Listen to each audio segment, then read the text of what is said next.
La palabra de hoy se encuentra en Primera de Reyes, capítulo 13.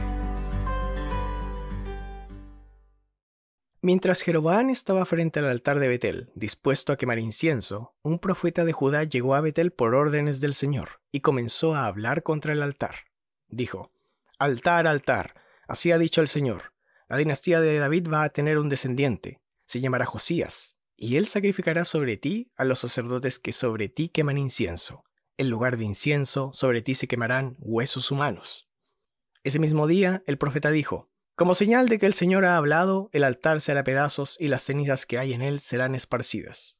Cuando el rey Jeroboam escuchó la palabra que aquel varón de Dios pronunció en contra del altar de Betel, lleno de ira extendió el brazo y ordenó: «Deténganlo». Pero el brazo que había extendido se le secó y ya no lo pudo doblar. Y en efecto, el altar se hizo pedazos y las cenizas se esparcieron, con lo que se cumplió la señal que el varón de Dios había anunciado por órdenes del Señor.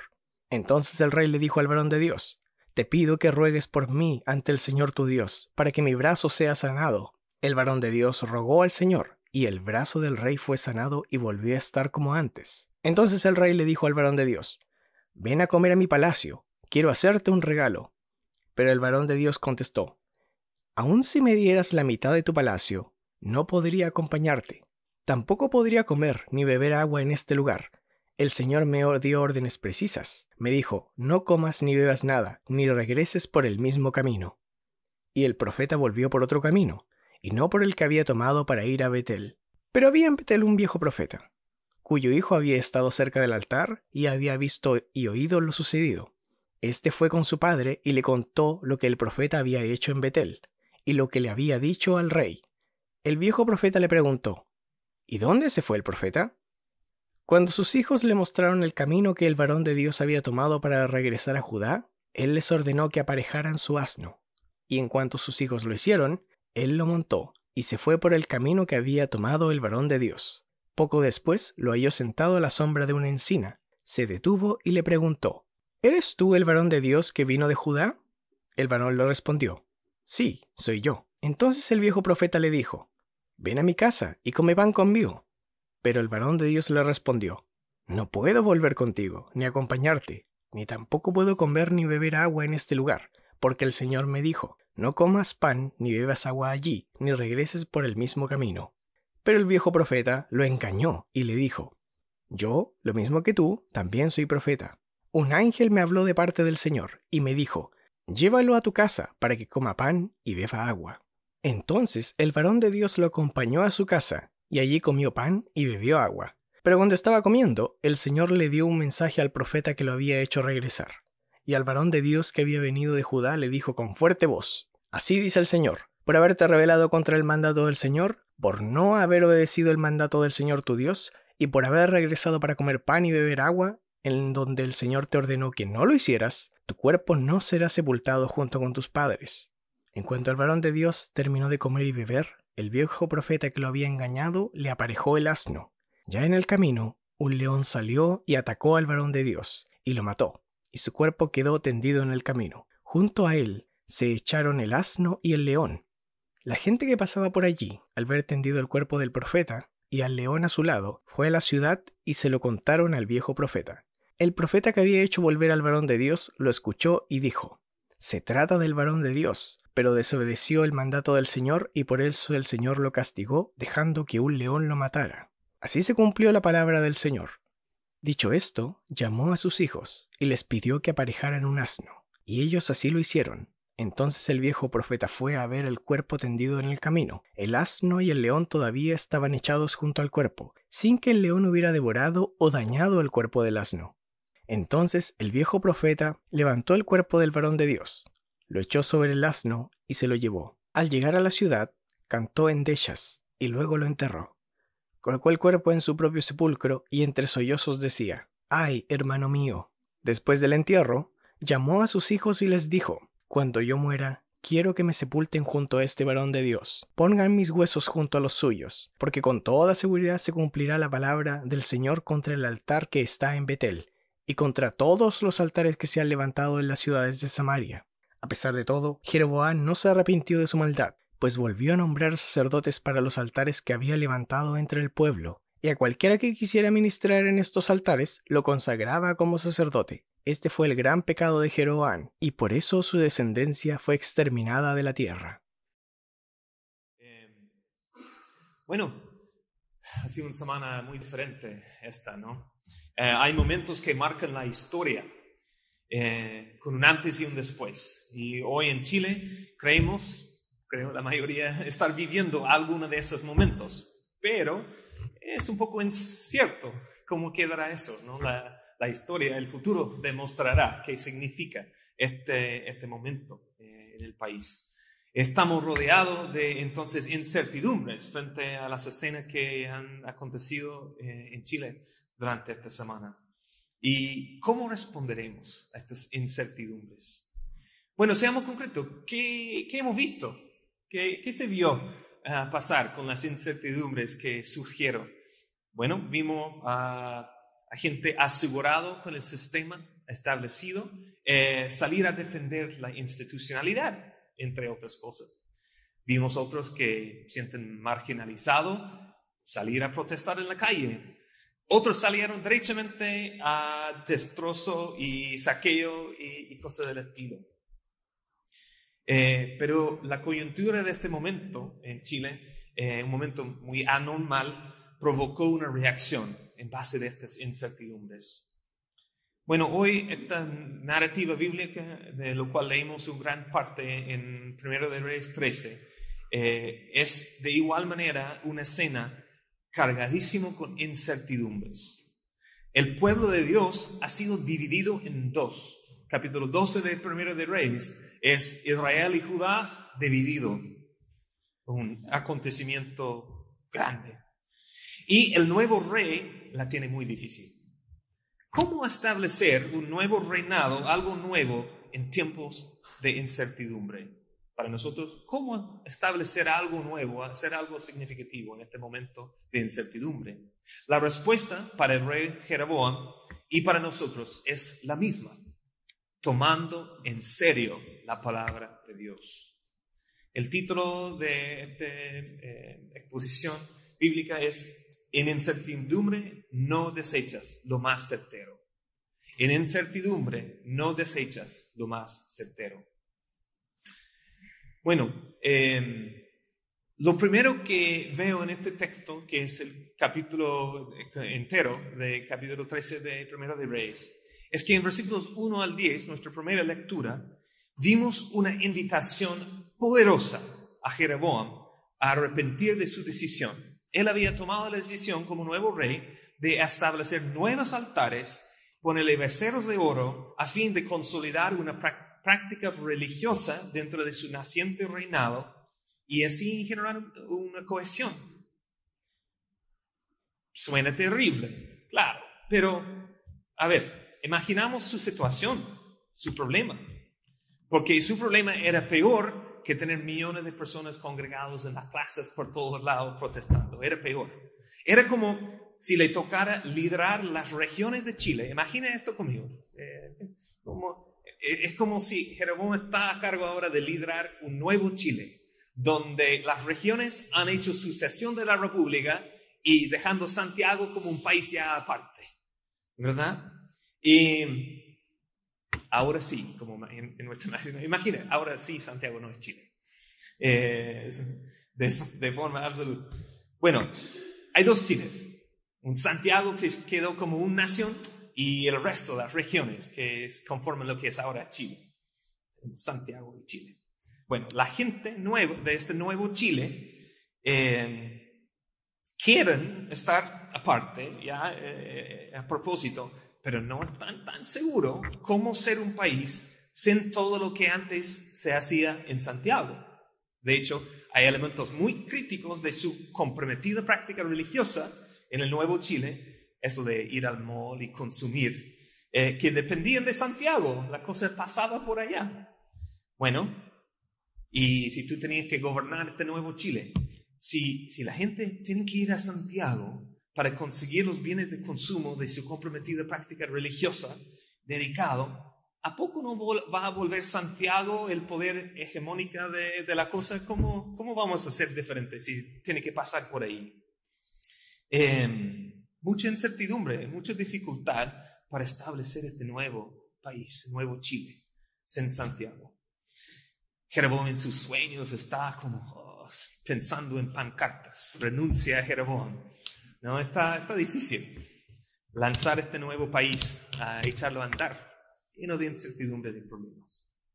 Bueno, el problema en el texto bíblico, espero que se entendieran mi analogía ahí, de la división de las cosas y cómo es difícil, pero el problema en el texto bíblico es que la adoración del Dios verdadero no tiene ningún reemplazo. No hay nada que pueda hacer al respecto. Y bueno, Dios en el capítulo 11, versículo 38, había hecho una promesa a Jeroboam para su nuevo cargo en los planes de Dios. Dice, y sucederá que si escuches todo lo que te ordeno y andes en mis caminos y haces lo recto delante de mis ojos, guardando mis estatutos, mis mandamientos, como lo hizo David mi siervo, entonces estaré contigo y te edificaré una casa perdurable como la que edifiqué a David, y yo te entregaré Israel. Bueno, era esto la promesa para el inicio de esta nueva etapa para el pueblo de Dios, con Israel y Judá. Y Jeroboam en sus primeras decisiones toma la decisión de liderar a la gente hacia una idolatría nefasta. Pero Dios en su compasión, en amor, manda al rey y al pueblo, en efecto, una profeta para provocar arrepentimiento. Él no quiere que esto siga, quiere que cambie. Y eso es lo que escuchamos en versículos 1 al 10. Arrepiente, no sigue por acá. Voy a destruir este altar y bueno. Entonces tenemos que tomar en serio la palabra de Dios. En momentos de incertidumbre no deseches lo más certero. Hay que tomar en serio la palabra de Dios porque nos invita a arrepentirnos. Nosotros también, al igual que Jeroboam, estamos en medio de muchas incertidumbres que nos hacen cuestionar, sinceramente, cuestionar la palabra de Dios y sus promesas. ¿Tendré seguridad laboral y financiero? Incertidumbre. Bueno, quizás puedo redefinir la generosidad. O quizás puedo priorizar mis estudios y el trabajo por encima de la labor de predicación del Evangelio en los efectos de mi corazón. ¿Tendré seguridad laboral y financiera? ¿Tendré amigos fieles o un cónyuge fiel? ¿No tendré? Quizás puedo transar con mi moral un poco para caer bien con la gente. ¿Tendré, para mí, un ministerio fructífero? ¿Lo tendré? ¿Cómo será eso? Bueno, quizás puedo hacer lo que atrae a la gente, lo que cae bien a la gente y no incomodarlos tanto con sus idolatrías. Acomoda la cosa, tratado de asegurarlo. ¿Tendré una familia agradable? Bueno, quizás puedo evitar esta inquietud que Dios sigue poniendo en el corazón de adoptar y dar a un niño en situación desfavorable esperanza y un nuevo empezar. Inseguridades que tenemos. ¿Cómo respondemos? ¿Qué hacemos? Cuando estamos dispuestos a cuestionar o acomodar creativamente la palabra de Dios, sus propósitos y sus prioridades para lograr seguridad a nuestra manera, estamos en idolatría desastrosa. En la palabra hay invitación de arrepentirnos. Dios nos ama y nos invita a arrepentir, de no seguir haciendo esas cosas y poner sus propósitos en primer lugar. Nuestro Señor Jesucristo lo dijo así: ponga primeramente el reino y su justicia. Todo lo demás viene de añadir. Mateo 6:33. Entonces, primero, toma en serio la palabra de Dios porque nos invita a arrepentir y esa es bendición. En segundo lugar, en este texto hay una invitación a tomar en serio la palabra de Dios porque siempre se cumple. Es palabra de Dios. Dios atesta de ello con señales. En versículo 5 del pasaje que leímos en la primera lectura, tal como fue anunciado antes, y de forma casi inmediata, el altar se cae y se derrama la ceniza de ahí. El profeta lo dijo y a lo ratito sucede. Versículo 24 también. Qué difícil. Pero el varón de Dios, tan valiente en su profecía en 1 al 10, en versículo 24, está muerto por su desobediencia. En cuanto al cuadro más grande de cosas sucediendo aquí, las profecías se cumplen, Dios cumple su palabra. En versículo 2 hay profecía acerca de este altar. En 2 de Reyes 23:15 vemos tal cual. Son 300 años después y la palabra de este profeta se cumpla. El nombre del rey es Joseías y el altar es destruido, tal como fue descrito 300 años antes. Atrevido el profeta decir cosas así de específico, pero Dios cumple su palabra. Versículo 34, al final de esta escena con Jeroboam, dice el texto bíblico que Jeroboam ya está camino a la destrucción, porque no arrepiente al final de la historia. Bueno, y tal cual, Dios manda otro profeta para corregirlo de nuevo en capítulo 14, en capítulo 15, 29, entonces tenemos la escena final, que efectivamente Jeroboam y su familia destrozado, destruido. Dios cumple su palabra, hay que tomarlo en serio. Estamos entonces nosotros hoy, estamos creyendo que la predicación del Evangelio en el poder del Espíritu Santo a todas partes, a todas las naciones, se cumple. ¿Estamos creyéndolo de verdad? ¿Que Cristo viene pronto? ¿Nuestra convicción está firme que esto es la historia? En Lucas 24, empezando en versículo 45, Jesús dice esto, caminando con sus discípulos después de resucitar. Entonces les abrió el entendimiento para que comprendieran las Escrituras. Esto es lo que está escrito, les explicó, que el Cristo padecerá y resucitará al tercer día. En su nombre se predicarán el arrepentimiento y el perdón de pecados a todas las naciones, comenzando por Jerusalén. Ustedes son testigos de estas cosas. Ahora voy a enseñarles lo que he prometido. Ahora voy a enviarles lo que he prometido mi Padre. Pero ustedes quédense en la ciudad hasta que sean revestidos del poder de lo alto. Jesús dice, la palabra se está cumpliendo aquí, dase cuenta. Entonces nosotros estamos viviendo como si lo que Dios ha dicho es lo verdadero, lo más importante, viviendo en su historia, confiando que se cumplirá de acuerdo a todo lo que Él ha dicho en su palabra. O estamos arrancando a otras historias por ahí, que hemos cuidadosamente, probablemente la mayoría aquí, acomodado a lo que entendemos de su historia. Hemos acomodado una historia religiosa. Quiero ser un buen cristiano, quiero sentir que soy un buen cristiano. Es una acomodación de la historia, pero eso no es la historia. Una historia consumista, acomodarlo.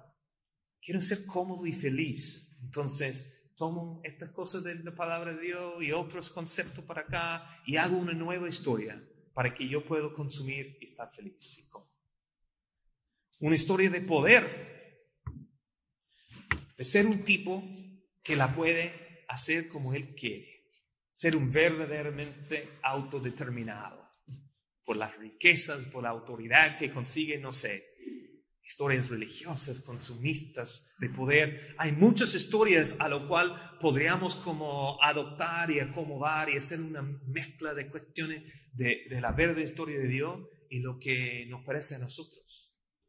Es un desastre eso, hermanos. Es un desastre.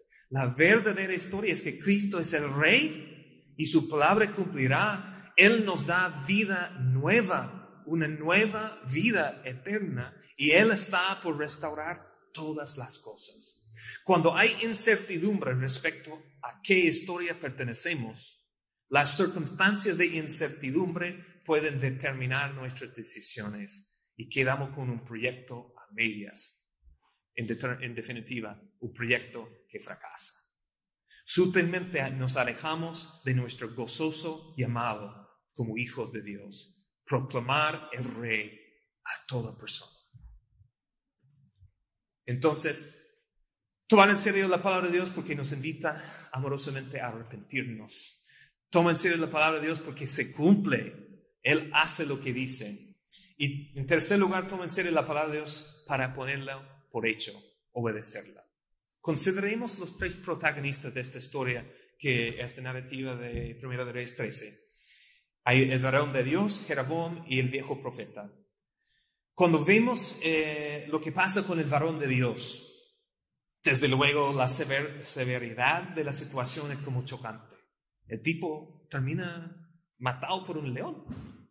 Por un lado, desde nuestro paradero hoy, puede ser un poco difícil como entenderle a este varón de Dios. Acabas de hacer una profecía, se cumplió como de forma inmediata cosas, sanaste el brazo del rey, acabas de ver cosas así, pero fantástico suceder cuando fuiste a servir al Señor. Y aquí estás lo más simple de simplemente no tomar el mismo camino y lo desobedeces. Qué raro este tipo, ¿no? Como cuesta. Pero hay que entenderle, es un contexto con mucha incertidumbre y es engañado sutilmente por este viejo profeta engañoso. Y también, no sé si lo has vivido, pero llevo más de 20 años en ministerio como vocación, cumpliendo el llamado de Dios para mí. Y cuando eres usado poderosamente de parte de Dios en su obra, siendo seres humanos como débiles, finitos, quedamos un poco turbidos, como que después de ser usado por Dios, como quedamos así como... Y bueno, también, recuerden Elías, ¿no? Le pasó lo mismo, está ahí con los profetas de Baal, que la cova, y después está como arrancando en temor, con incertidumbre. Bueno, entonces hay que recordar la coyuntura en la cual está el varón hizo todo esto, pero quedó mal. Y bueno, así es el pecado. El juicio que recae sobre su desobediencia nos parece como, uy, qué desafiante, porque hizo una pequeña cosa. Lo grande como que lo hizo bien, pero lo pequeño no, como que salió mal, pero queda muerto. Pero así con el pecado se pone difícil todo, porque si Dios no pone disciplina al profeta que desobedeció, entonces la otra profecía también queda así como un poco en, ¿qué tanto? Pero también tienes Jeroboam, que es dado a ignorar todo lo que Dios dice y hace. Entonces, si lo mates, puede que salga. O sea, quedó como el proyecto a medias. No, con el pecado por medio se pone difícil.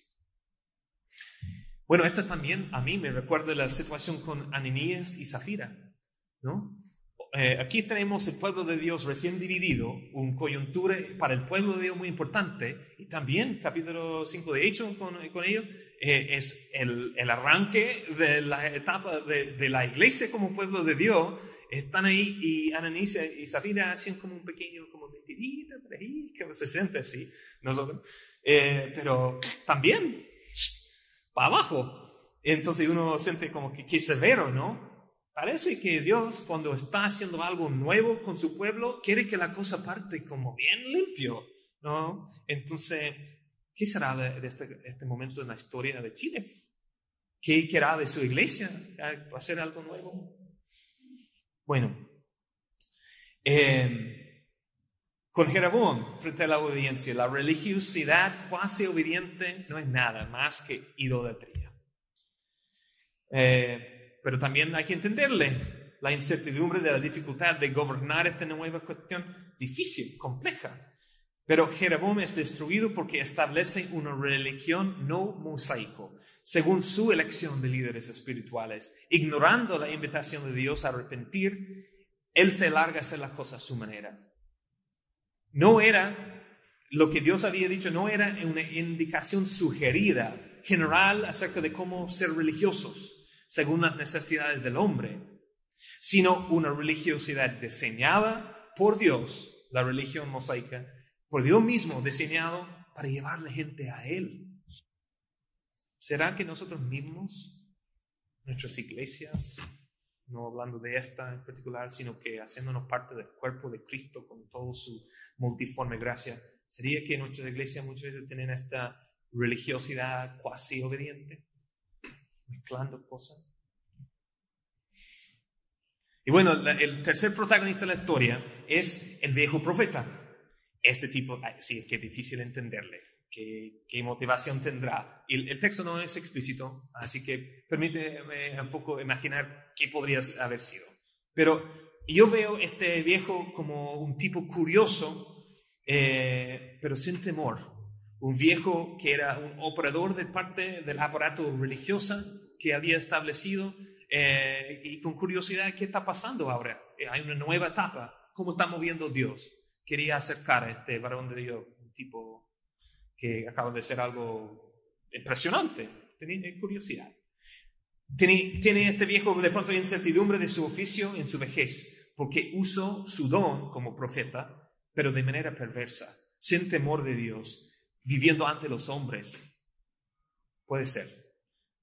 La palabra de Dios, amigos, si vemos esta de esa forma, que es especulativa, pero si la palabra de Dios y servirle a Él no es un tema como para conocerla, para curiosear. Es en serio servir al Señor. La palabra de Dios no es para curiosear, es verdadero. Entonces ponémoslo como nuestro centro para medir nuestras decisiones, informar nuestros pensamientos, diseñar nuestros caminos o planes y también conectar o ayudas a enfrentar nuestras emociones fluctuantes. No usar la palabra para negar nuestras emociones, pero sí ayudarnos a interpretarlos para no ser dominados por ellos.